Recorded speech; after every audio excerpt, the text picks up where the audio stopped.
ಟಿಮಿಗೆ ಸಾರ್ಕ್ಯೋಡೋಸಿಸ್ ಅನ್ನೋ inflammatory disease ಇದೆ. ಅದು ಒಂದು ಲಂಗ್ಸ್ ಅಲ್ಲಿ ಸೇರ್ಕೊಂಡಿದೆ. 4-5 ವರ್ಷ ಮ್ಯಾಕ್ಸಿಮಮ್ ಅಷ್ಟೇನೆ.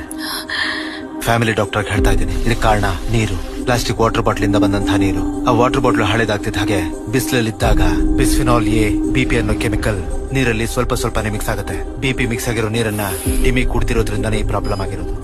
ಈ ಕಂಪನಿಗಳನ್ನೆಲ್ಲ ಮುಚ್ಚಾಕೋಕಾಗಲ್ವಾ? ಇದನ್ನ ಪ್ರೂವ್ ಮಾಡೋದಕ್ಕಾಗಲ್ಲ ಸಮೀರಾ. ಬಿಪಿ ನಮ್ಮ ದೇಹದಲ್ಲಿದ್ದಾಗ ಟ್ರೇಸ್ ಮಾಡೋದಕ್ಕಾಗಲ್ಲ. ಬಾಟ್ಲ್ ಒಳಗಿದ್ದಾಗ ಮಾತ್ರ ಟ್ರೇಸ್ ಮಾಡಬಹುದು. ನೀವು ಎಷ್ಟು ದೊಡ್ಡ ಪಬ್ಲಿಕ್ ಹೆಲ್ತ್ ಡಿಸಾಸ್ಟರ್ ಗೆ ರೆಸ್ಪಾನ್ಸಿಬಲ್ ಅಂತ ಗೊತ್ತಾ? ಮೇಡಮ್, ಯೂಸ್ ಮಾಡಿದ ತಕ್ಷಣ ಬಾಟಲ್ ನ ಕ್ರಾಶ್ ಮಾಡಿ ಎಸಿರಿ. ಬಾಟಲ್ ನ ಬಿಸಿಲಲ್ಲಿ ಇಡಬೇಡಿ. ಹಾಗಂತ ಒಂದೊಂದು ಬಾಟಲ್ ನಾವು ನೀಟಾಗಿ ಪ್ರಿಂಟ್ ಮಾಡಿದೀವಲ್ಲ. How are we responsible?